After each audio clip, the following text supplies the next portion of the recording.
Ótimo, já estamos gravando. Muito bem, pessoal. Hoje é aula invertida para discutir o capítulo sobre dielétricos, campos elétricos na matéria. Eu tinha pedido para vocês lerem 3 sessões. Na última aula, nós já começamos a falar de polarização, né? E eu também pedi para vocês lerem a seção 4.1, 4.2, 4.3 do Griffiths. Seção 4.1 termina a discussão de polarização. A seção 4.2 fala qual é o campo elétrico gerado por um material polarizado. E a seção 4.3 ela junta essa discussão para falar sobre o campo vetorial de deslocamento, que é o campo mais apropriado para discutir, em geral, o campo elétrico em meios que se polarizam. Tudo bem? Meios elétricos. Muito bem. A minha proposta, então, é que a gente, claro, como qualquer aula invertida, vocês podem trazer qualquer dúvida do curso ou fora do curso, que vocês leram, estejam curiosos, queiram saber. É uma aula para a gente discutir. Eu sugiro que a gente, a não ser que tenha uma pergunta mais urgente, que a gente tente ir sessão por sessão, nessa 4.1, 4.2, 4.3, e após a discussão por sessão, a gente abre para perguntas mais gerais também, que vocês possam ter. Tudo bem? Tá bom para vocês assim?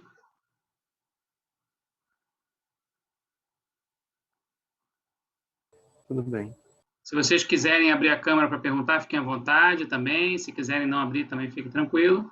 E eu gostaria, então, de saber discussões ou dúvidas, ou o que vocês querem discutir, por exemplo, nessa seção 4.1 que a gente passou na última aula, que é sobre polarização.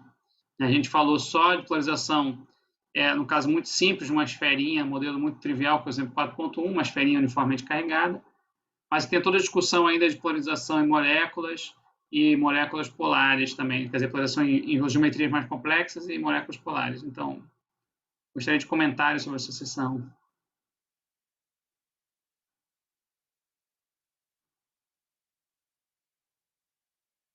Professor, eu fiquei um pouco confuso na, na, na primeira parte, na equação 4.3 do livro, que ele separa os momentos de polo em x, y, z, e dentro dessas separações, ele separa em aquelas constantes alfas, para x, x, y. Essa parte não ficou clara para mim, não. Então, esse é o caso mais geral, onde você pode ter 9 componentes, do que o nome correto seria o tensor de polarizabilidade.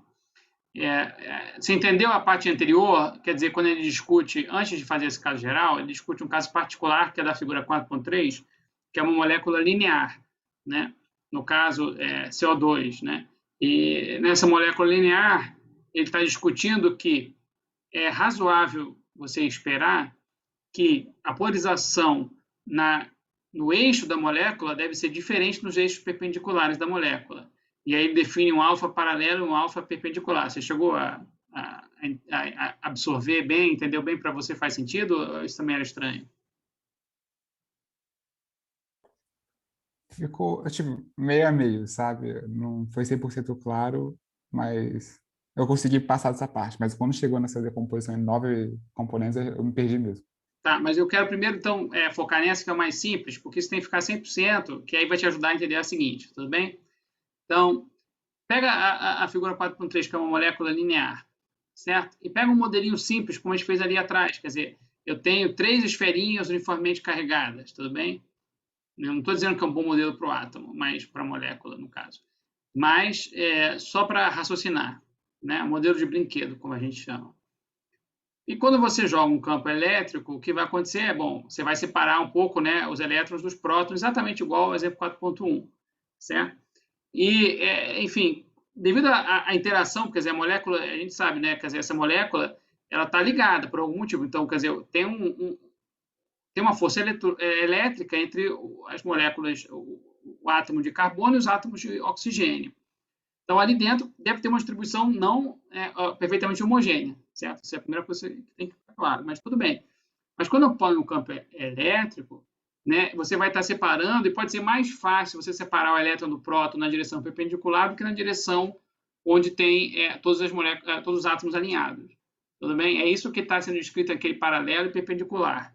Pela simetria do problema, né, deve ter uma simetria, tem simetria axial, mas assim, o que está no eixo, fora do eixo, né, deve ser, em geral, diferente, né?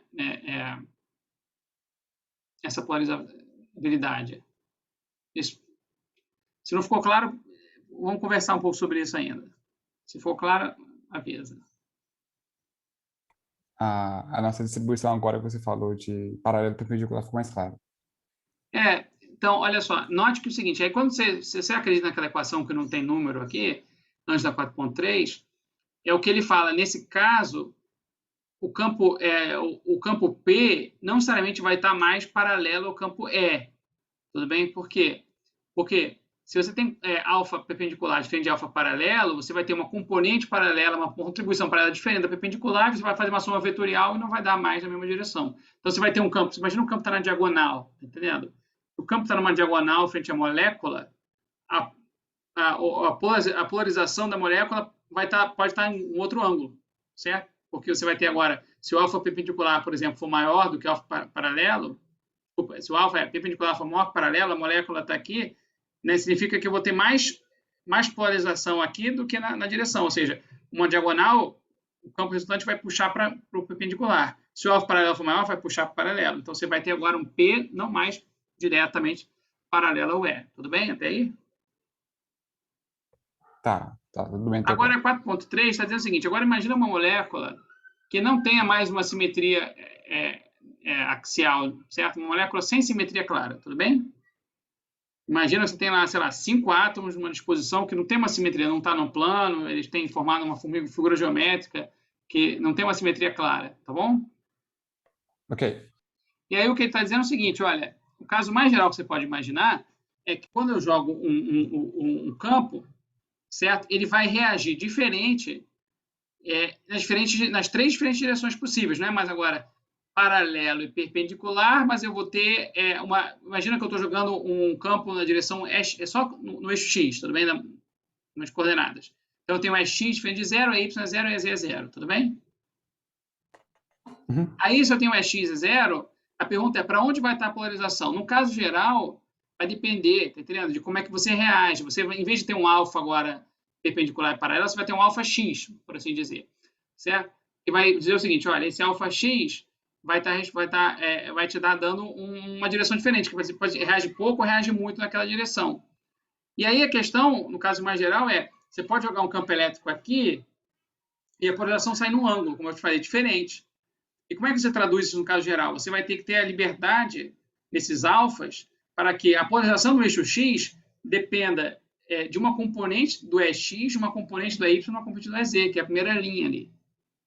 E se você quiser a primeira coluna ali, está te dizendo o seguinte, se eu jogo um campo EX, eu gero uma polarização PX, que é alfa XXX, é X, PY, que é alfa YX, é X, e uma PZ, que é alfa ZX, é X. Então, aquilo te dá a reação a um campo elétrico no eixo X. A segunda coluna te dá a reação ao campo elétrico no eixo Y. E a terceira coluna, no campo Z. Esse é o caso mais geral, ele pode ser reescrito como se todos os alfas forem iguais, por exemplo, por simetria, você vai voltar lá naquele exemplo, o primeiro de todos, né, que a polarização tipo a equação 4.1.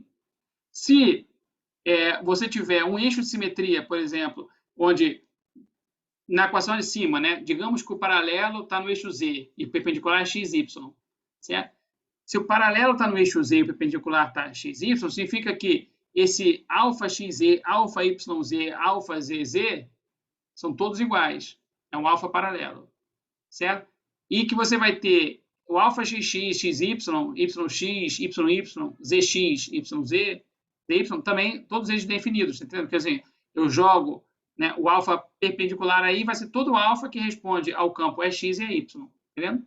Agora, esse é um caso muito geral, tá só dizendo, você, assim, ele não vai elaborar, mas assim, você pode responder qualquer direção, no princípio. Se você não está fazendo nenhum modelo específico, esse cara prevê, inclusive, que você jogue um campo no eixo X, a polarização se dê num eixo perpendicular, entendeu? Que é um caso meio extremo, difícil de compreender, mas é isso que ele está dizendo. Você pode reconfigurar a molécula de uma maneira toda que, no final das contas, o que sobra é numa direção perpendicular. esse é um cara muito estranho, né? Quer dizer, você vai ter uma polarização transversa ao campo aplicado. Mas essa equação é a mais geral possível que você pode, a não ser que você aplique alguma regra de materiais para dizer, não, tal configuração é impossível, essa é a equação mais geral. Pô, ficou bem mais claro agora, professor. Muito obrigado. Tá? Ficou bem mais claro mesmo. Tudo bem. Então, tá bom. Então, esse é o caso geral. E ele depois vai argumentar que, assim, questão de álgebra linear, até, né? Você está acostumado, né? Você pode diagonalizar uma matriz, né? Você, no final, esse alfa é uma matriz, é um tensor, se você quiser, né? Mas na hora que você escolhe o sistema de coordenadas, ele vira uma matriz, 3x3. Ele está dizendo que você pode escolher eixos, que vão ser, né, ligados aos autovetores da matriz, que você pode diagonalizar essa matriz, e vai ter, no final das contas, só 3 componentes, não 0, mas aí não vão ser no eixo que você escolheu, vai ser no eixo dos autovetores. São detalhes assim de álgebra, né? Não é crucial para entender o que está acontecendo. Mais dúvidas, gente? Ou mais alguém? Nessa parte? Depois ele vai falar de alinhamento de moléculas polares. Essa parte ficou claro também? Do torque, da força?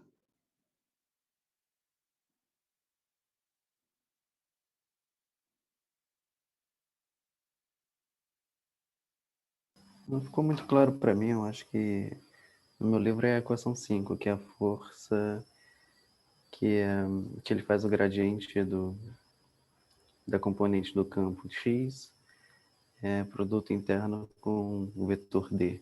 Uhum. Essa parte eu não entendi muito bem, não. Ele está dizendo o seguinte, olha, se você tiver um campo uniforme, certo? O campo uniforme vai ter força zero. Até aí tudo bem, certo? Porque a força na carga positiva vai se cancelar com a negativa. Tudo bem isso aí? Tudo bem. Aí você vai ter que só, né, o delta E que entra. E aí o que ele está dizendo é o seguinte, então a força é Q delta E, isso que ele escreve ali em cima. E está correta, essa expressão não está errada. Isso é a diferença dos campos. Essa é uma equação exata. Certo? Só que ele só quer reescrever, agora fazendo a hipótese de que com a separação desse mais e menos é pequena, certo? Eu posso escrever sempre um ΔE como sendo, né, o que é a definição do gradiente, né? O gradiente quando você faz o produto escalar com o vetor, dá derivada direcional, certo? Daquela direção. Então, o que está querendo dizer é o seguinte, esse ΔE nada mais é que a derivada direcional, né, na direção do eixo que liga a carga menos e mais, certo? Então, ele está escrevendo delta EX é grade EX escalar D, que, no final das contas, é derivada direcional. No caso aqui, é um diferencial direcional, certo? Porque é só o delta, tudo bem? Então, ele está falando, isso aqui é o diferencial que eu tenho do campo elétrico naquela direção. Essa parte, tudo bem? Tudo bem.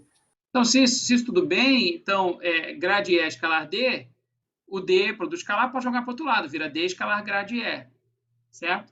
D escalar grade EX, né? Perdão, né? Esse é o delta EX, é D escalar grade EX. Isso vale para o delta EY, isso vale para o delta EZ. E aí você pode construir de maneira compacta para as 3 equações, o delta E vetor, como sendo D escalar nabla, aplicando no campo E.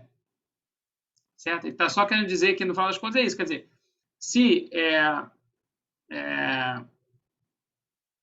o campo não varia, esse operador nabla vai atuar num campo constante, vai dar zero, esse cara. Se ele varia, esse D escalar nabla é uma maneira compacta de escrever esse delta EX igual, né, diferencial direcional ali do EX. Porque, no fundo, é isso, né?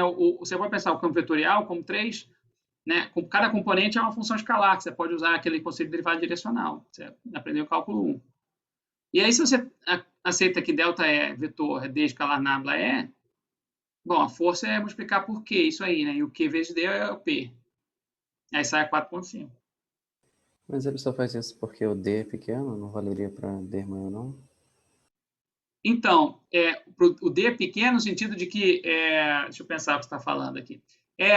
Tem que ser o D pequeno, porque quando você fala que o delta é o gradiente escalar D, você está supondo, no fundo, que quando você vai caminhando do ponto de uma carga para outra, o gradiente não varia muito, certo? Para que você possa pegar o gradiente naquele ponto qualquer, sem especificar, escalar D, certo? Isso é um diferencial, esse ΔE seria um diferencial, tá entendendo? Porque essa fórmula é uma forma diferencial. Está supondo que esse ΔE tem que ser pequeno, porque senão se tem um tamanho longo, você teria que, a rigor, né, integrar o gradiente ao longo dessa trajetória.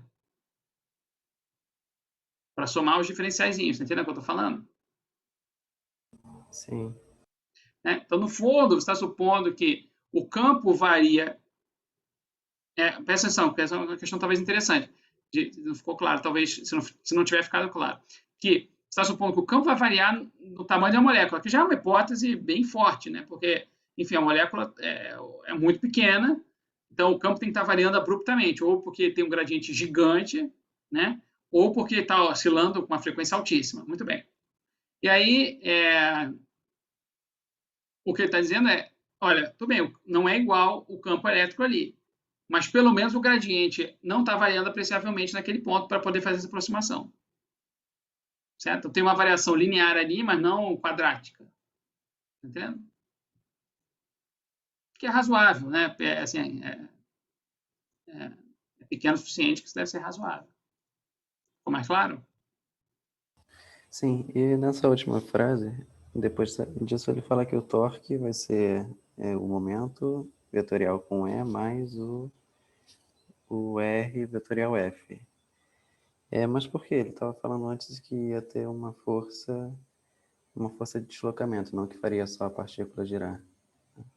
Não, desculpa, você voltou para trás? Eu já me perdi onde você está falando agora. Eu acho que é a frase logo abaixo da equação 5. Logo abaixo, sim. Ele está só falando que o caso geral você vai ter as duas. O que quer dizer é o seguinte, vamos lá. Deixa eu entender o que você. Ele está dizendo que, no caso, logo abaixo, ele está dizendo que essa equação do torque é a equação do torque no centro do dipolo, certo? E que, além disso, se você está fora do centro do dipolo, você tem problema de mecânica clássica, que é você aplicar, falando de momento angular em outro eixo, certo? Que é o termo dos eixos paralelos, que na prática, para o torque, você vai ter, quer dizer, além do P vetor E, você vai ter o R vetor F, que sempre aparece quando você está fora do centro, porque no centro ali o R é zero. Fora do centro aparece sempre o R vetor F. Tá bom, tá bom. É só isso, quer dizer, a forma geral é essa de baixo. Certo? Quando a gente está aplicando lá em cima, a gente está supondo que ou a força é nula, está razoável, ou que o torque está no centro torque em relação ao centro, né? Você girar em relação ao centro do dipolo, que é diferente de você girar em relação a outro eixo.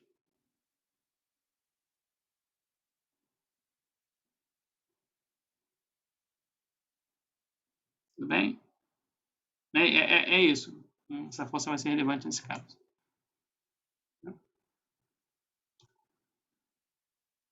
Bom, ele depois vai falar de polarização do objeto, né? Que é você agora falar de uma densidade de momento de dipolo, que é esse P maiúsculo, né? Que é o momento de dipolo por unidade de volume. Ficou claro esse conceito? Eu queria tirar uma dúvida, mas eu acho uma dúvida tipo, um pouco mais simples. Eu não sei. Por exemplo, ele define esse de momento de dipolo por unidade de volume. Só que ele é um vetor, não é? Sim. Então, uma densidade de vetores de momento de dipolo, tipo, que eu vou calcular dentro da superfície. Então, vamos lá. Mas é um pouco mais na frente. Ele vai resolver uns exemplos e ele fala que como que é a distribuição acho que é de carga ou de momento. Deixa eu ver se eu não lembro. É uniforme, então o ρ vai ser zero. Aí eu fiquei um pouco confuso. Um pouco confuso, mas fiquei sem entender. Não, vamos por partes. Eu quero entender sua dúvida melhor. Então, esse P vetor, ele te dá uma densidade de P minúsculo, né? Que é um vetor. Então, é como se você pegasse um sólido, quebrasse em cubinhos, e cada cubinho pode ter um pezinho numa direção, que a gente vai chamar como esse pesão vezes o elemento de volume. E aí você vai integrar isso para saber o vetor total, que se o P não for uniforme, enfim, vai ser uma combinação vetorial desses caras. Essa é a primeira parte que você está perguntando. É um vetor. Agora, Sim, isso eu sei, entendi. tudo bem. Então, qual é a sua dúvida? Explica melhor. Aí, mas é acho no próximo exemplo, que ele... E nós é um pouco mais à frente. Uhum. Quando chegar lá, eu pergunto de novo. Não, tudo bem, podemos ir. Assim, a gente pode ir e voltar um pouco, tá entendendo? Não tem problema. É porque no exemplo 4.2, Uhum. ele fala que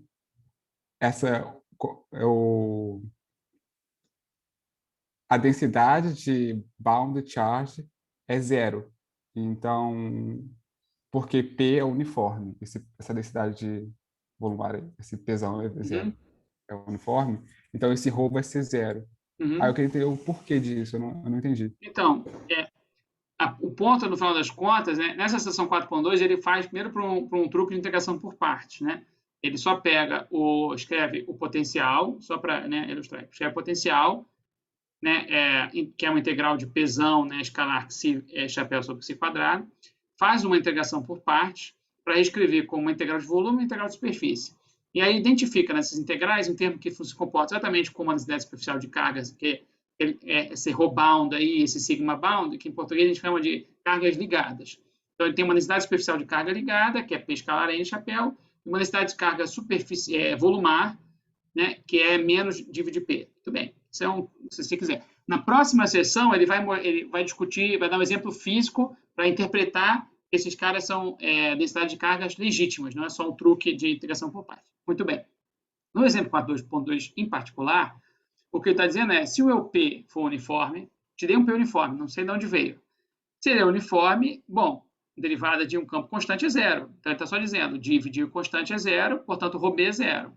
Essa é a afirmação que ele está fazendo ali, nesse momento. Puramente matemática. Tem um campo constante, diferencio dá zero. Ah, tá.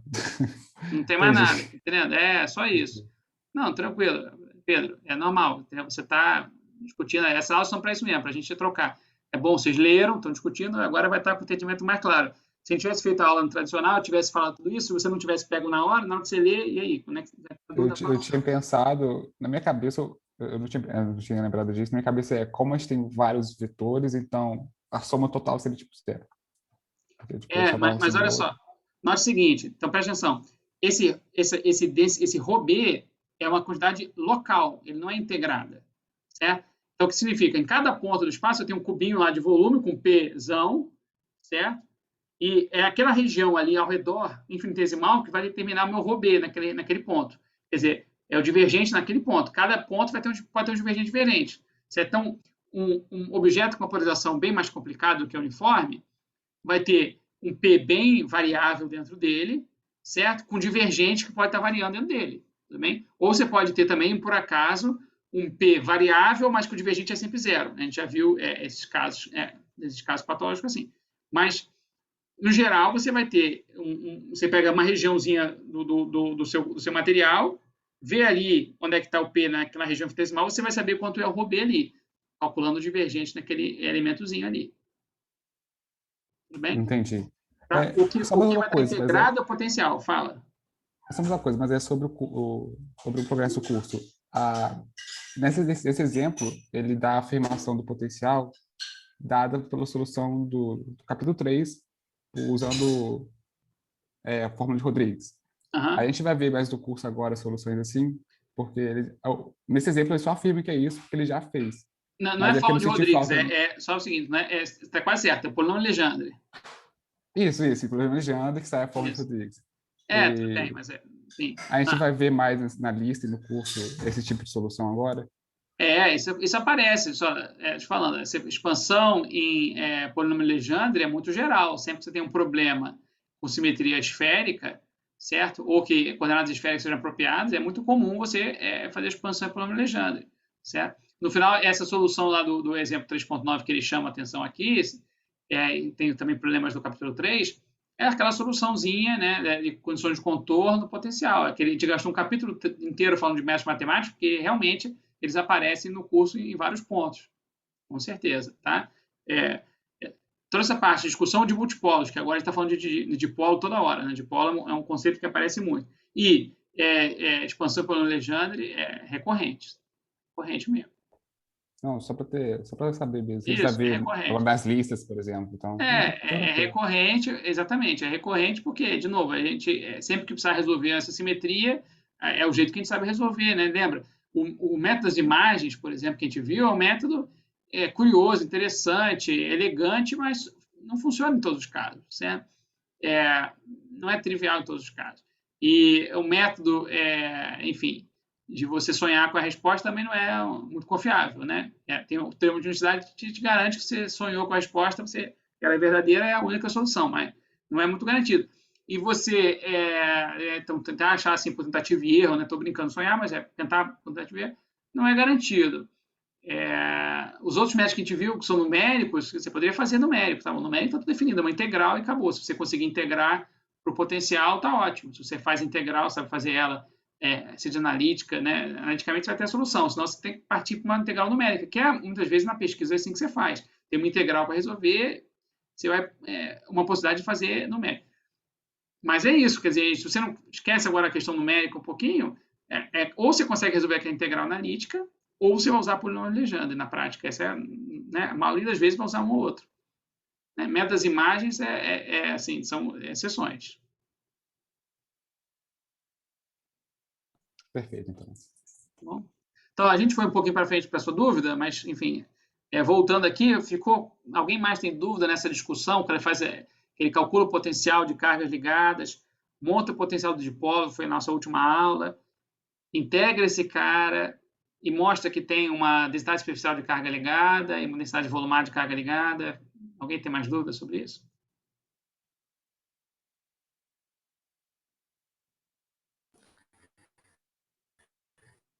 Eu estou com dúvida ainda nesse exemplo sobre o que é.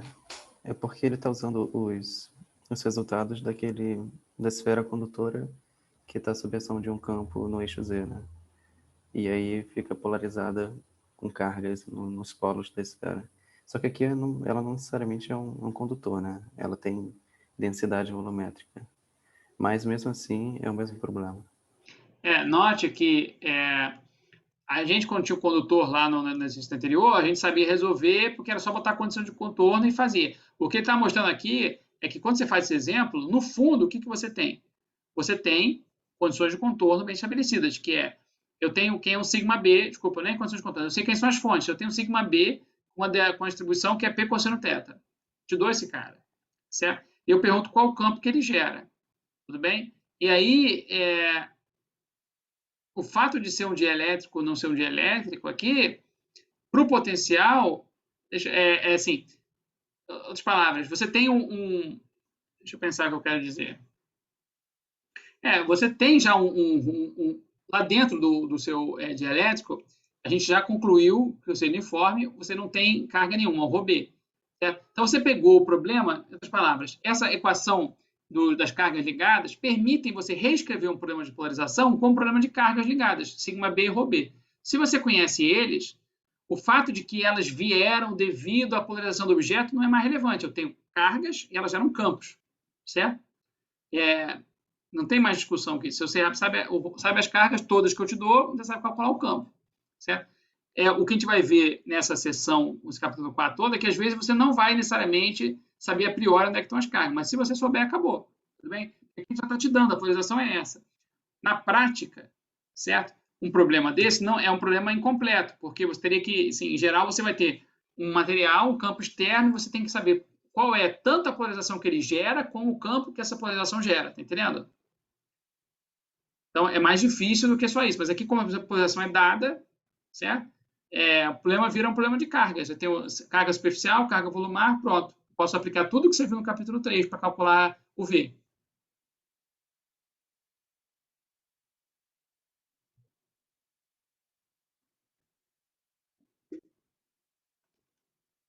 E nesse caso, nem é equação de Poisson, é equação de Laplace mesmo, porque o ρ é zero dentro da esfera, certo? Você tem que tomar cuidado que se o ρ não for zero, que o divergente P não for zero, você vai ter equação de Poisson. Só isso. Não sei se esclareceu. Esclareceu, mas eu acho que a minha dúvida está mais para frente, que ele explica a razão física desse sigma e ρ, esse truque. Tudo bem, então vamos a próxima sessão. Mas, então, mais alguma dúvida desse exemplo, dessa conta? O resto do pessoal, se preferir escrever, escreve no chat, porque, enfim, a aula invertida, o Pedro está perguntando, o Arthur está perguntando, mas os outros estão muito calados. Eu não sei se eles estão entendendo, não dá nem para ver a cara, para saber se está fazendo cara de entender ou não está entendendo. É o truque que o professor tem em sala. Então, se puderem me dizer. senão a gente pode, se o pessoal está meio tímido, a gente pode seguir para a sessão lá, que é a sua dúvida, né, que você está mais adiante, que é já a próxima sessão, que é a interpretação física.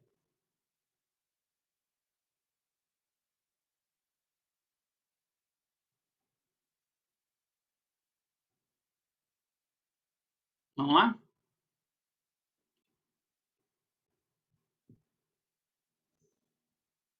Você quer perguntar, Arthur, essa parte? Se estava com uma dúvida? Eu achei que era aí.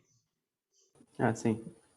Eu não entendi o que ele fez depois dessa analogia da figura 11. É que ele divide um cilindro, não sei, em cargas e fala sobre a área e depois fala sobre um corte não transversal. É um corte oblíquo, né? Isso. Então, o que ele está querendo dizer é o seguinte: quando você está polarizando, então, né, você está pegando esse elemento de volume e lá dentro vão ter vários dipolinhos. É como se tivesse, né, no limite contínuo, são infinitos dipolinhos ali dentro. E aí você quer saber como é que eles estão alinhados para entender, enfim, o que está acontecendo com as cargas, né? Então, se você tiver um alinhamento reto, como está na figura 4.11, aqui na seção 4, que é carga mais com carga menos encostando, você vai ter esse cancelamento parcial interno só nas pontas, né, que você não tem esse cancelamento. E aí ele vai querer elevar esse exemplo unidimensional para o caso tridimensional, mas com a mesma simetria axial, né? Que é você tem um cilindro com posição constante, né? Que nem no exemplo anterior, um P constante lá dentro, portanto, o divergente é nulo e, portanto, você vai ter carga na superfície, mas vamos com calma aqui, ele quer chegar nessa conclusão. E está falando, olha só, em cada... lá dentro eu tenho vários dipolinhos.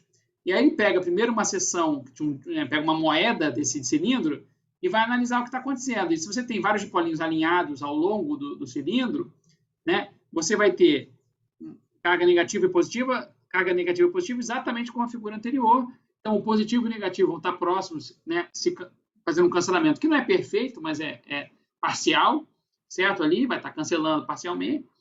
E você vai poder pegar várias moedas e somando as moedinhas, e você vai ver, né? Essa moeda aí, a primeira, tem as cargas na superfície, nos discos. Aí junta com a moeda da frente. Aí os discos estão encostando, essas cargas do disco se cancelam, até sobrar só as bordas. Então, esquece o corte oblíquo. Você entende que no cilindrozinho, esse equivalente, você ter carga só nos discos das tampas? Não posso desenhar também aqui, se achar melhor. Sim, entendi. Se alguém quiser, eu desenho, né? Muito bem. Entendi. Entendeu esse conceito da linha, né? Muito bem. Aí, ele está dizendo isso. Agora, quando você faz um corte no final que é oblíquo, tem que tomar mais cuidado um pouco, tá entendendo? Porque eu estava fazendo em moedas. E aí, quando você tem um corte oblíquo, o que ele está dizendo é, quando você faz o corte oblíquo, a área do corte oblíquo é maior, né? Esse A, que ele chama de A-end, ou A do fim, da ponta, ele é maior do que o A transversal, claro, porque é oblíquo. E a relação dele é um cosseno de θ, tudo bem? Então, ele é basicamente o A transversal sobre o cosseno θ. Então, é uma área maior. Tudo bem? Agora, o sigma B, que é carga sobre área, o que ele está dizendo é, bom, no final, você vai ter, então, que é carga sobre área maior, portanto, vai ser uma densidade menor superficial de carga, porque eu tenho uma área maior. Então, aquele cosseno sobra, né? Você fica igual ao caso anterior, mas sobra um cosseno de θ no numerador. Tudo bem? E aí, esse P cosseno θ nada mais é que o P escalar N. Só um jeito conveniente de escrever.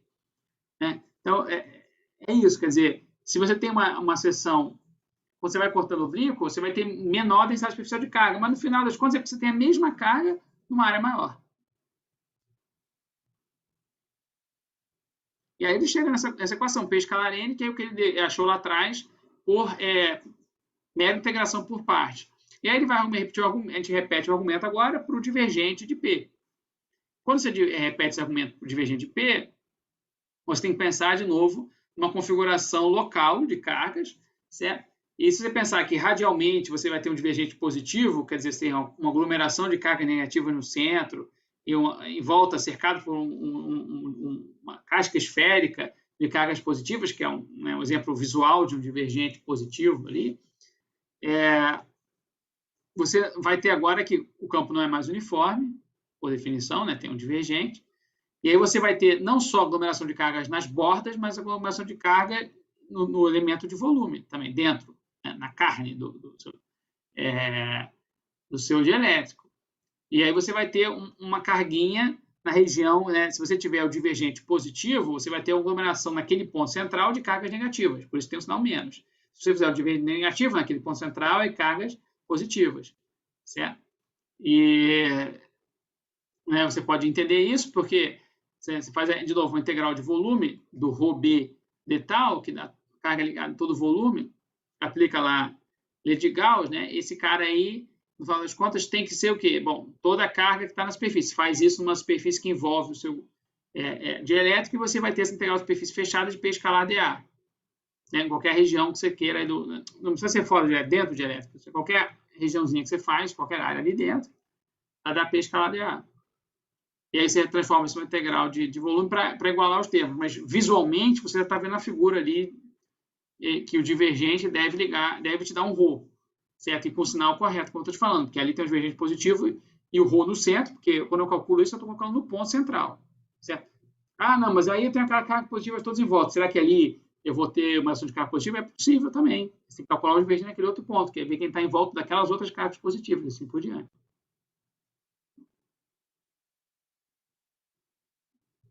Não sei se esclareceu, senão eu pergunto. Esclareceu, sim. Obrigado.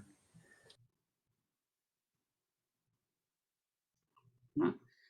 Bom, e aí ele vai dar o exemplo 4.3, que é vai voltar, por exemplo, 4.2, mas com outra visualização, que é, acho que você mesmo, Arthur, que falou na prova, alguém falou, eu não vi na prova, vocês comentaram comigo, que é o famoso princípio da superposição, né? Que você pensar que quando você polariza uma esfera, você está deslocando o carga positiva de negativa, isso pode ser raciocinado como duas esferinhas, uma de carga positiva e outra negativa, que estão deslocadas do centro, porque quando elas estão uma em cima da outra, dá zero, mas quando você desloca, sobra um excesso na borda de carga positiva e negativa, e com esse raciocínio você chega à mesma conclusão, né? Porque você vai ter, de novo, lá dentro dele vai ser zero, só nas bordas de superfície em cima e embaixo que você vai ter carga, exatamente como a gente viu, como sendo aquele sigma B.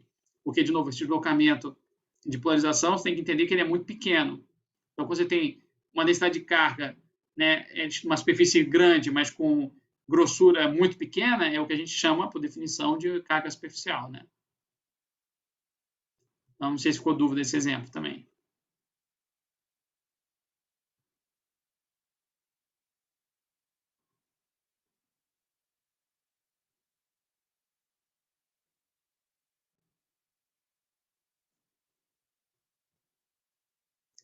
Bom, e depois disso ele tem uma seção que é mais técnica um pouquinho, que é assim, que discute uma coisa que a gente já discutiu aqui em aula, que é que a gente está sempre no final das contas falando de campo macroscópico. Então ele vai pela primeira vez aqui discutir, né, mas a gente já discutiu isso em sala, e no fundo a gente está sempre falando de campo macroscópico, mas e não é o campo microscópico. E agora quando você começa a falar de elétrico, talvez isso fique intuitivamente mais evidente, porque agora você está falando de carguinhas ligadas ali dentro.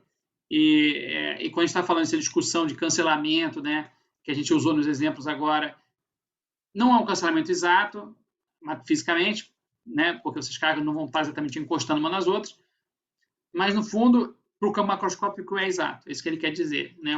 A diferença que vem exatamente no campo microscópico que a gente não está interessado. Está interessado só na média dele, que é o campo macroscópico. Não sei se vocês leram, é uma sessão mais técnica, mas tem que ler com calma e entender. Não sei se ficou claro, tem alguma dúvida, se vocês se perderam aí.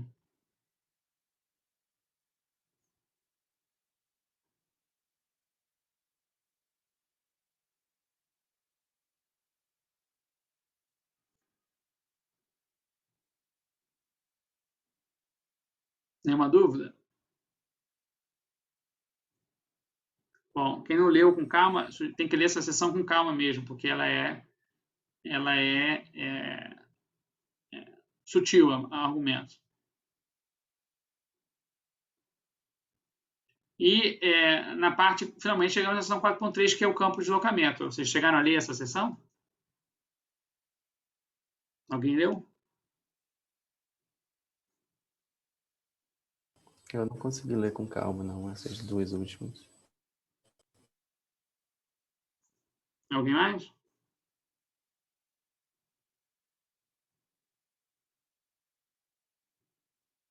Bom, essa seção digamos, onde a gente amarra tudo. Então, ela é muito importante, tá? Porque é aqui que a gente está amarrando. Porque até sessões anteriores a gente começou a falar de polarização, depois eu te dei polarização, falei, essa polarização, calcule o campo, entenda qual é o campo. Mas agora, que a gente amarra tudo e que fala o seguinte, olha, eu quero saber o que acontece quando eu tenho um campo elétrico externo, como é que o elemento se polariza, como é que eu separo o que é carga ligada e carga livre, e aí, o que acontece isso para o campo, né? Para depois, enfim, começar essa discussão, né? Como é que eu ligo tudo isso e como é que isso eu posso reescrever como se fosse uma lei de Gauss. Ele vai definir esse campo de deslocamento, que é uma combinação de uma componente que vem do campo elétrico e outra que vem da polarização, certo? Porque, no fundo, toda a densidade de carga que você tem, ela é uma combinação de cargas ligadas e livres, certo? A densidade de carga você pode separar assim, né? Ligados e livres. Então, tudo que é livre é o que você costuma pensar que está no condutor, que você costuma achar que eu estou controlando, né? Jogando com fios e circuitos elétricos para lá e para cá. E o que é ligado é como o seu sistema está reagindo, né? As minhas cargas livres, ou, se quiser, os meus campos externos. Né? E como tem essa diferença qualitativa de qual você consegue controlar e como você controla, é conveniente separar, muito conveniente separar esse ρ em ρB mais ρ livre. Tudo bem? E aí, quando você separa isso, né, e sabendo agora que o ρ ligado é menos divergente de P, você pode pegar a equação de Gauss, que é dividir E igual a ρ sobre ε0, e reescrever, né, isso como dividir de uma componente, de uma quantidade única, que não é mais nem o E, nem o P, mas a combinação delas, que é ε0E mais P. Esse ε0 vem porque, enfim, tem na lei de Gauss dividir E ρ sobre ε0, e aqui div de P é ρ, né, menos ρ, no caso. Né? E aí você tem esse campo D definido como ε0E mais P, e ele tem a grande característica de que o div dele é o ρ livre. Por que isso é interessante? Porque o ρ livre é, de novo, quem você costuma controlar. Então, engenheiro costuma achar que chamar esse campo, às vezes, até de campo elétrico mesmo, D. É ele que, no final das contas, você vai afetar com essa equação div de D igual a F. Ele não é o campo mais fundamental, o campo mais fundamental é o elétrico. É claro isso. Mas ele às vezes, interessante porque é ele que você, enfim, tem mais, consegue afetar mais diretamente. Porque, de novo, você não consegue ir lá dentro do dielétrico e mexer nas carguinhas, tudo bem? Você só consegue que ele reaja a algum campo externo que você faça. Tem exceções ao que eu estou falando, né? Como ele dá algum problema aqui desse capítulo, agora não lembro qual. Existe uma coisa chamada o eletreto. O eletreto é o equivalente ao ímã para o campo elétrico. É um material com polarização permanente, quer dizer, ele tem polarização permanente mesmo na ausência de campo externo. Mas ele esses materiais são muito poucos materiais que têm essa propriedade, certo? Não é ao contrário do ímã, que é muito mais fácil você magnetizar um objeto. A gente vai discutir lá no final do curso. Mas, então, esse cara é atípico, tudo bem? Em geral, é isso. A polarização ele reage ao seu campo elétrico na hora.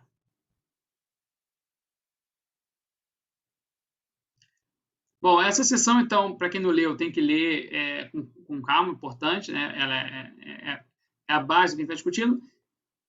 E é isso, você vai escrever uma equação além de Gauss, mas esse campo D, ele não tem as propriedades todas iguais ao do campo E, porque o campo E tem hot sempre nulo na eletrostática, mas o D não vai ter hot nulo. E o hot de D você vai poder reescrever como hot da polarização, que não é nulo. Tá bom? Então, essa discussão é importante, talvez no começo da próxima aula, se alguém tiver alguma dúvida, tirar ainda, que é uma discussão importante. Porque é aí que falta para discutir, além de fazer exercício, entender conceitualmente o que está acontecendo, né, melhor para em vários casos, que a gente está pegando alguns casos pontuais e descrevendo, você pensar em alguns dielétricos que você conhece como é que ele responde ao campo elétrico, até agora a gente não falou.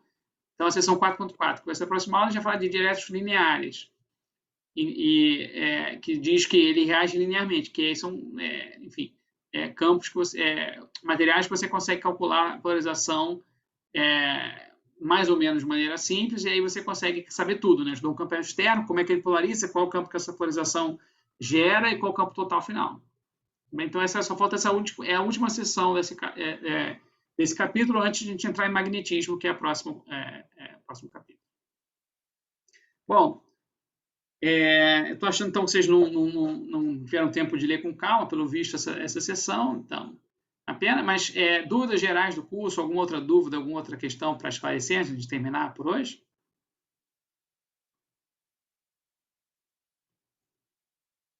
A lista para essa matéria nova, você vai colocar essa semana? Eu não tive. A questão é quando eu conseguir. É questão de quando eu arrumo tempo, certo? Então, eu estou já com umas ideias do que vai entrar e que não vai entrar. Vai ter questão do capítulo 4, basicamente, toda ela é baseada no capítulo 4. Talvez tenha uma coisa do começo do capítulo 5, que eu estou decidindo se vai entrar ainda agora. Quero botar assim essa semana. Minha ideia é botar até quinta-feira para nossa aula, certo? Se eu conseguir. Os exercícios do Griffins que você separa, você já tem separados? Já tem, isso eu já tenho. Você pode colocar no Slack, fazendo favor? Porque eu Põe já sim. queria Eu vou fazer uns só. exercícios recomendados. Entendi. Boa sugestão. Isso eu posso fazer rápido. Vou fazer isso hoje ainda. Tudo bem, então. Obrigado. Mais alguma dúvida ou questão dessa do curso? Muito bem, pessoal. Se não há mais dúvidas, ficamos por aqui hoje. Próxima aula, né, a gente começa essa parte de arés lineares, então vocês têm que ler essa sessão 4.2 e 4.3, quem não leu ainda. Qualquer dúvida, podemos tirar no começo da próxima aula. E no próximo aula já encerramos esse capítulo 4, tá bom? Pessoal, até quinta-feira para vocês. Boas leituras. Tchau, professor. Obrigado. Até quinta, professor. Até mais. Tchau, gente.